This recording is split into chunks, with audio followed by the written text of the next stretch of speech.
Welcome to the Rap Soul Podcast, where we dive deep into the world of music that moves our hearts and gets our feet tapping. This is the intersection of rap and soul music from the 80s, 90s, and 2000s. We appreciate you for listening. Share this podcast with a friend or family member who loves music as much as you do. The podcast is hosted by 12 Kyle. Next up, the Rap Soul Podcast. Leading up to 1987, rap rhymes were very simple. The schemes were very simple, not complex at all. And that is, you could hear and see that in the rappers that we had at that particular time. When you think about rappers like LL or Melly Mel from that particular time of rap. But in the summer of 87, everything changed. That summer, Rakim and his DJ Eric B would release Paid in Full as their debut album. And this album was unlike anything else that we had heard before at that particular time. And I maintain that it is the greatest hip hop album ever.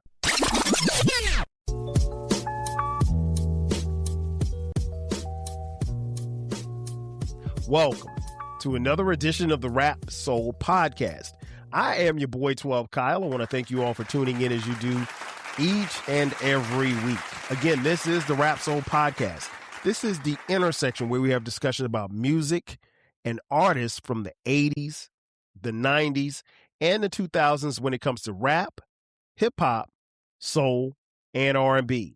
Simply put, folks, this is the best music podcast that you have never heard of. Until right now. Again, I want to thank you all for tuning in. Shout out to those of you who are watching on YouTube as well as Spotify. Check this out. All right, so if you've been following the podcast, you know that we've been counting down the best years in hip hop.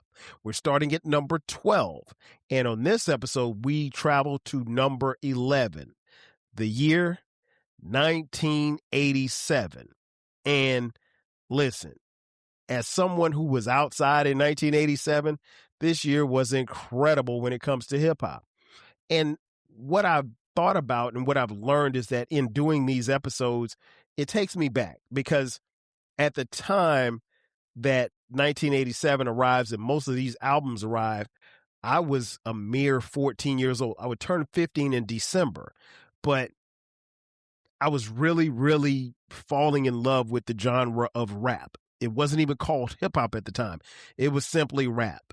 And a lot of great music came out in that time. And as I look at the list of albums that came out, much to my surprise, I purchased most of them. I don't really remember how I did it, but I got it. And, you know, I didn't have a lot of money. And I think my allowance was, I think it was $15, I think.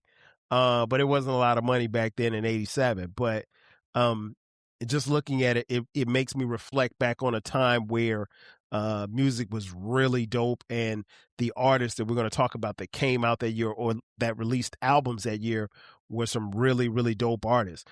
So in this episode, as we will on every episode that we do this breakdown, we'll talk about some of the breakout stars. We'll also talk about the rappers who were at their apex in 1987. We'll talk about some essential albums in 1987. And last but not least, we'll talk about the certified classics, and we use that term loosely, the certified classics that came out in 1987. So without further ado, let's get to it. I'll say this. A lot of rap experts often cite 1988 as the year that changed hip-hop forever. And I will concur. But if we're being honest, the revolution of rap music and then subsequently hip hop music actually started a year earlier in 1987. I can make the case that 1987 at the time was the most innovative year in rap history and subsequently in hip hop history. It really was the first time that the genre of music started to look, listen, and feel as it does today. And there were a lot of contributing factors. But I want to talk first about some of the people that I would call the breakout stars in 1987. 1987 was a breakout year for a guy coming out of Oakland, California, none other than Todd Shaw, aka Too Short. Too Short, man, really came to me by a surprise. I want to say my homeboy Jay Fresh, who you guys, you've never met Jay Fresh, but you're going to hear me reference Jay Fresh in a lot of these episodes because he and I both dove into rap music at the same time with so much love and vigor for, what we were discovering. But I want to say Fresh found a Too Short tape. And I remember him playing it for me, and I was like, who is this dude? And the thing that stood out to me was, as we listened to the album's called Born to Mac, the song on there by the name of Freaky Tales. And I think for me, that was the first time that I heard somebody from the West Coast kind of break it down like that and then talk dirty, but it was still cool. It was still smooth. It was still something that we gravitated to. And I liked Too Short from the beginning. And I quickly became a fan. I think 1987 most definitely was a breakout year for him. Again, at that particular time, at least to my knowledge, there were not a lot of rappers coming from the West. And even more specific, I don't really recall a lot of rappers coming from Oakland either. And so he had a couple of things going against him per se, because at this particular time, New York in particular was the center of rap. We didn't have, and it's not to say that rap didn't exist in different regions, because in 1987, rap music was very much regional, just like any other thing was. But as the genre grew, stars grew. And subsequently, we got a star coming out of Oakland, California by the name of Too Short. And listen, Too Short started back in 87 and is still doing it almost 40 years later to this day. And shout out to Short, man. I don't know how one could invent, then reinvent off the reinvention of himself.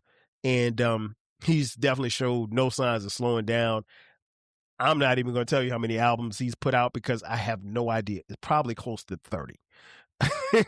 But yeah, shout out to the Mac, the legend, Too Short. Another breakout star in 1987 was a guy coming out of Philadelphia by the name of Schoolie D. Now, I'll be honest, I was kind of late on the Schoolie D train, but again, my boy Jay Fresh put me on to PSA, Parkside Killers. For us, Schoolie D was the first to have gangsterisms in his rap music. And it's not to say that he was the first gangster rapper, but he was the first one to have street tales that we heard. And I want to preface that because there are some people who try to make the argument about this guy started it or that guy started. I don't necessarily know who started it. And to be honest, it's kind of hard to say who started it because, again, rap at the time was very regional. So I can't say that Schoolie D wasn't doing it in Philadelphia when, maybe Too Short was doing it in Oakland or Ice-T was doing it in LA. They all could have been doing it at the same time. The one thing we do know is that they weren't doing it together because nobody operated like that, right? But yeah, Schoolie D was definitely a breakout star in 1987. That music, it just captivated us. I really can't tell you why, but it was different. And, I don't know if we ever made the declaration or had an understanding the fact that he wasn't from New York. Of course, he shouted out his hood and everything like that, shouted out his city. But I think upon listening to him for the first time, honestly, I just assumed he was from New York because he sounded like he was from the North and he didn't have, West Coast accent. And we didn't have a lot of Southern rappers at the time. And, I don't even recall back in 87 seeing a video. He may have had one, but if I saw it, I don't remember it. But yeah, Schoolie D was definitely a breakout star in 1987.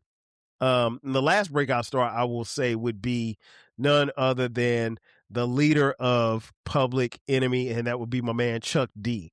Chuck D, even to this day, has one of the most distinct voices in hip hop and rap, and always has. And what's interesting was when we were younger in 1987, I had no idea how old Chuck D was. I think at the time of this recording, Chuck D's in his late 60s. And so Chuck D could have been 35 with a mortgage and 2 kids and a wife. We didn't know.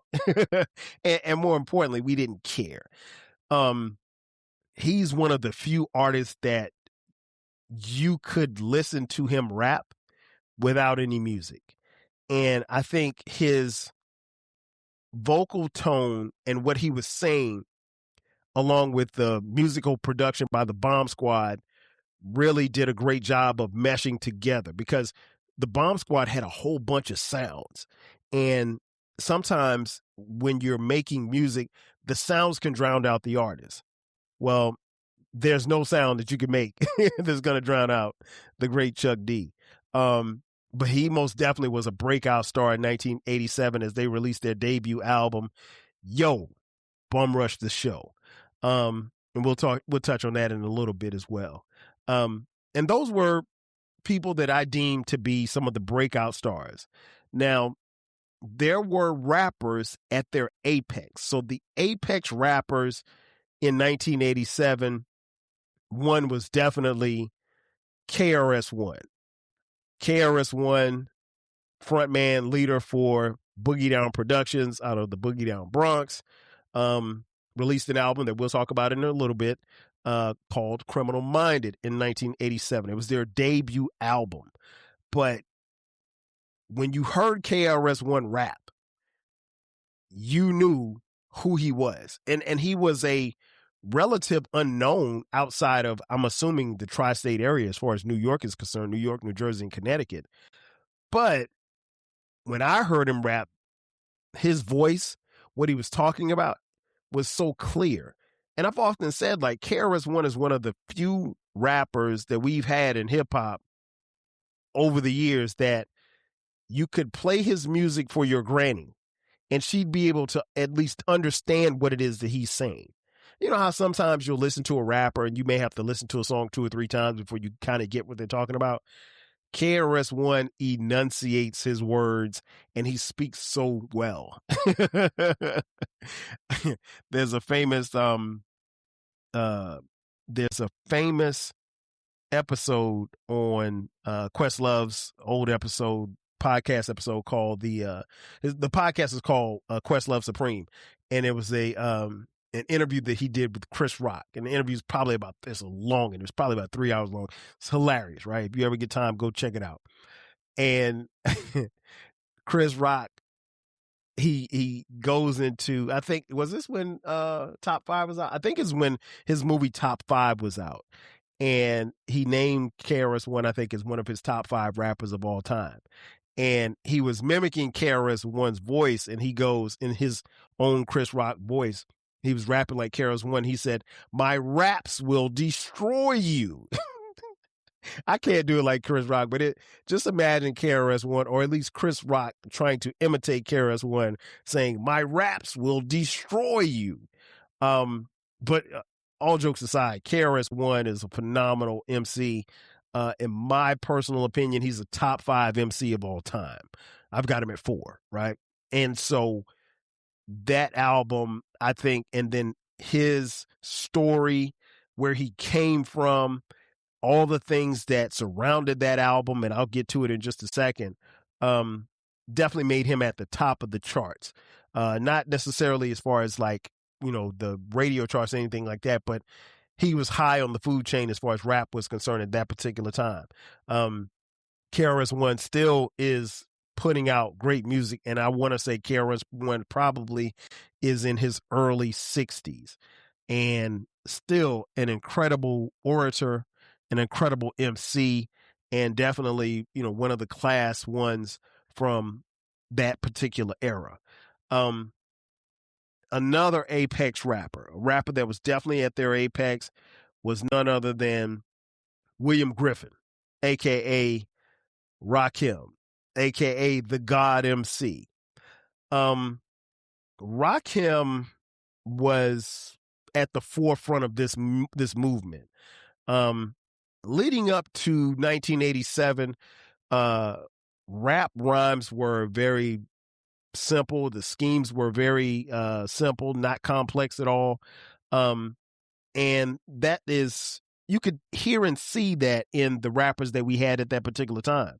Um, when you think about rappers like LL or Melly Mel from that particular time of rap.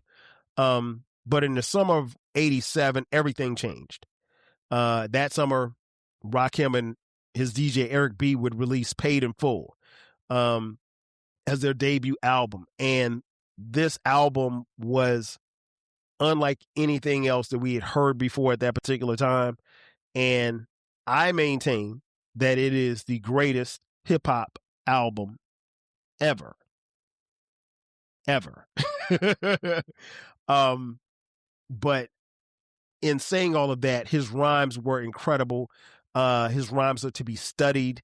He was rapping at a level and a pitch that very few were. At that particular time, a lot of rappers were very high pitched. Rakim was very monotone, and his lyrics and the schemes that he used, the rhyme schemes that he used, were very intricate, and it's something that we had never seen up until that point in time in rap, and it changed the game.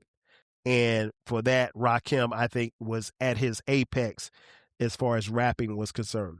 And last but not least, probably the biggest rap star at the time in 1987, that would be none other than James Todd Smith, a.k.a. LL Cool J. LL was a rock star in 1987. He had already debuted in a movie. He had already released his first album. He would then go on to release his second album, Bad, a.k.a. Bigger and Different. We'll talk about that in just a few. But LL was probably, as far as I can remember, the first rapper where the ladies saw him as a sex symbol. There were girls, young ladies who saw LL as a sex symbol.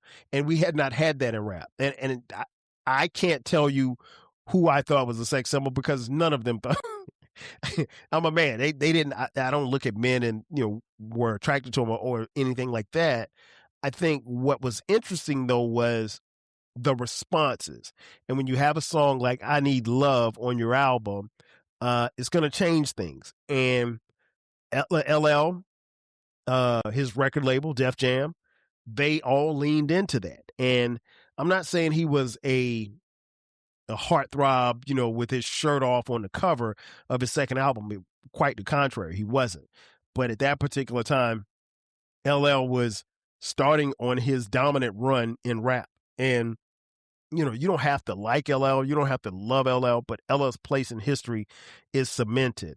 And it all started in 1987 when he took up the charts, and he was, like I said, in my opinion, he was at the apex. Now, from apex rappers, let's get into essential albums from 1987. I've got a few. One, Kool Moe Dee's How You Like Me Now. I really enjoyed this album. I really, really enjoyed this album. I bought the tape, and Kool Moe Dee kind of portrayed himself as an educated rapper. Like he wasn't the street guy, he wasn't the hood guy. He was a guy who, I think he graduated from like community college or something like that. He interviewed, he spoke very well and articulated his points across to people and things of that nature. But How You Like Me Now was a very good album. I think was Wild Wild West. I think Wild Wild West was on there without looking it up. And of course, he famously had a beef and battle with LL Cool J. On the title track, How You Like Me Now, he said, "I'm bigger and better, forget about Deffer." And people took that as a diss. And LL came back and dissed him. And they went back and forth and dissed each other several times for a couple of years on wax. And it always stayed on wax. It never spilled out into the streets. But yeah, I think that was an essential album to get in 1987. Another essential album to get was Saturday Night, the album by none other than the aforementioned Schoolie D. I don't think I bought this album. I think I if I'm not mistaken, I copped the dub from my boy Jay Fresh.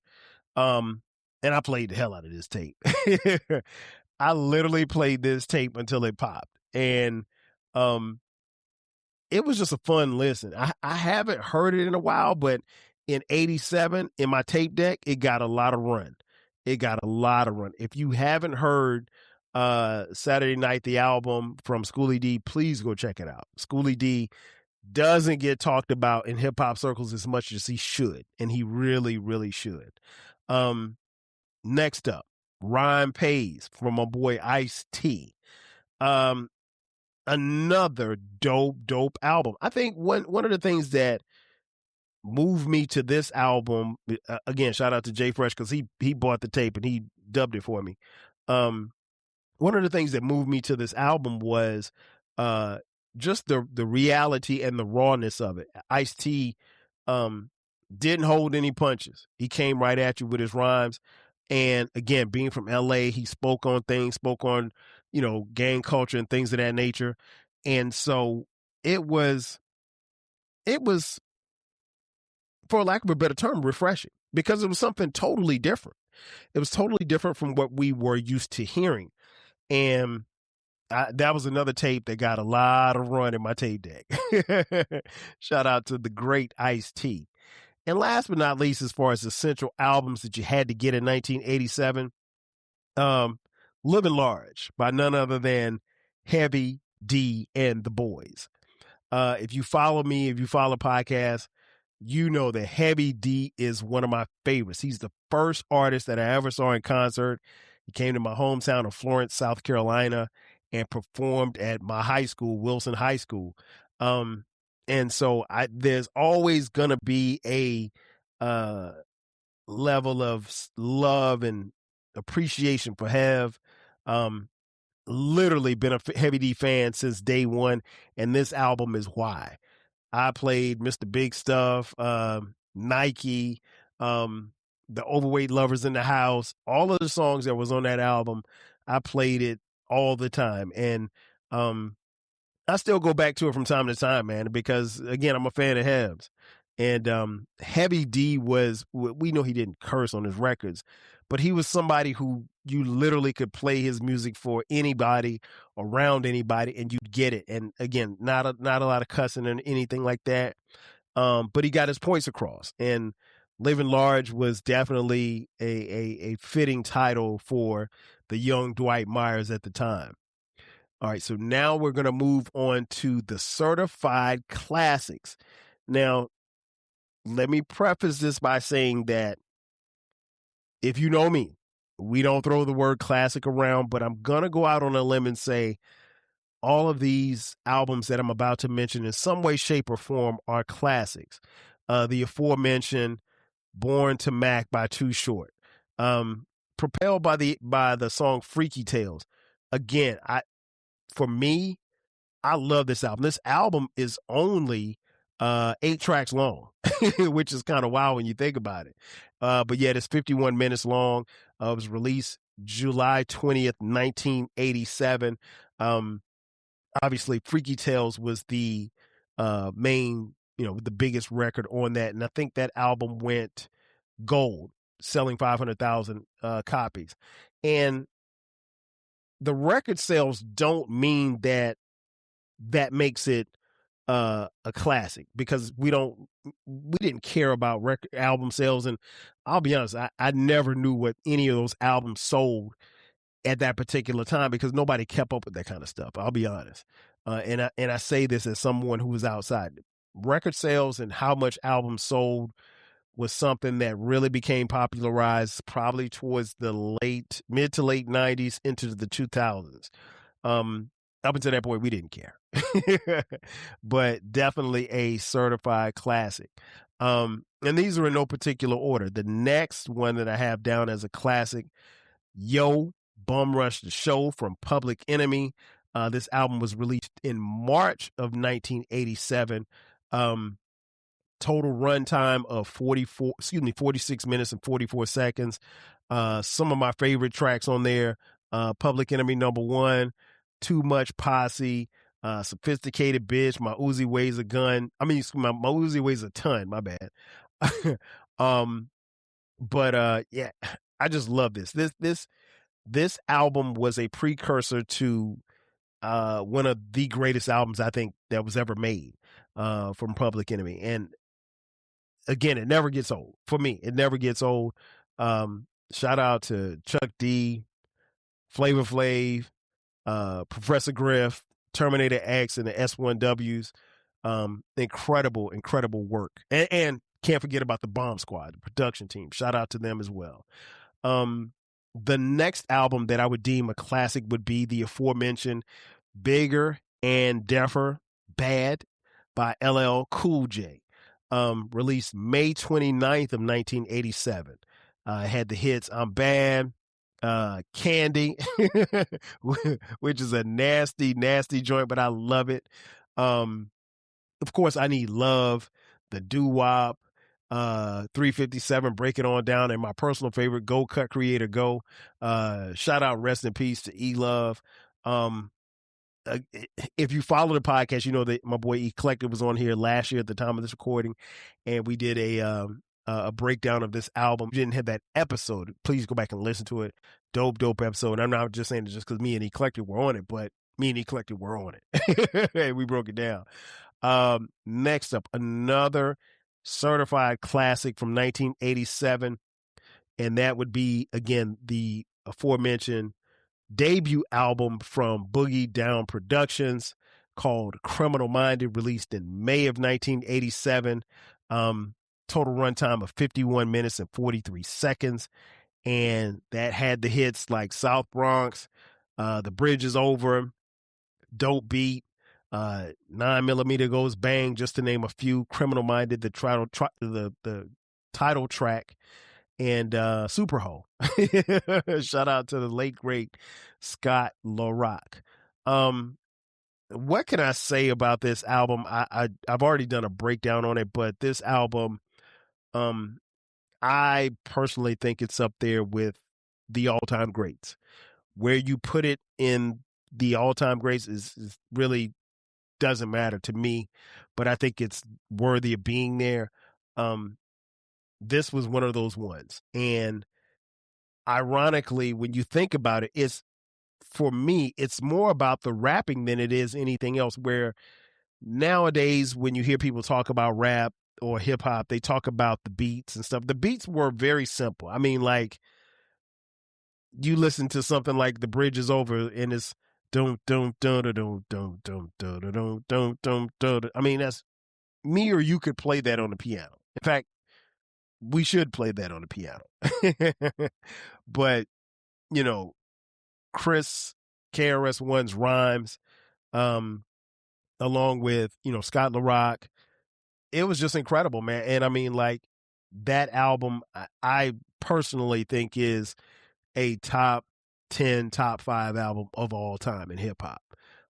Definitely a classic. And last but not least, when we're talking about classics from 1987, I would be remiss if I did not mention, again, the album that I think, and a lot of people agree, is the greatest album in hip hop history. And that would be none other than Paid in Full from Eric B. and Rakim. Again, that album was released July 7th, 1987. Incredible album, phenomenal album with hits like I Ain't No Joke, I Know You Got Soul, the title track, Paid in Full, Move the Crowd, Eric B. as President, the Chinese Arithmetic, which I love and Eclectic does not like. But man, this album, again, it's the best. I don't, where you place it, I don't care. Personally, I think it's the greatest hip hop album ever. I'm willing to have a discussion about what else that you might think is the greatest hip hop album ever. And I'm going to tell you that this is better. But ultimately, I think as we close out the episode, I think 1987 is one of the top 12 years in hip hop. I have it at 11 because although all of these albums are great, I think what you're going to see is as we go down the list, there are some years that are a little bit stronger. Now, 1987, I ain't going to hold you, is very top heavy. All of the albums that I mentioned on this episode are incredible, phenomenal arts of work. Where it gets tricky for 1987 is as you go down, you have an apex of albums, which we discussed on the podcast, but the fall off from, 7, 8, 9, 10 on down, that's where it gets a little tricky when you compare it to other years. But I'm willing to have a conversation if you think 1987 should be higher. You tell me what you think. Ladies and gentlemen, that's going to do it for me. Thanks again for checking out this edition of the Rap Soul Podcast. Be sure to subscribe to the podcast. We drop new episodes every Thursday. And also, don't forget about the flagship station. That is none other than the 12 Kyle Podcast. And we drop new episodes there every Thursday as well. You can find the 12 Kyle Podcast wherever you're listening or watching this podcast as well. Ladies and gentlemen, that's going to do it for me. I am your boy 12 Kyle. I will catch you guys next time. 5,000. See ya. Welcome to the Rap Soul Podcast, where we dive deep into the world of music that moves our hearts and gets our feet tapping. This is the intersection of rap and soul music from the 80s, 90s, and 2000s. We appreciate you for listening. Share this podcast with a friend or family member who loves music as much as you do. The podcast is hosted by 12 Kyle. Next up, the Rap Soul Podcast.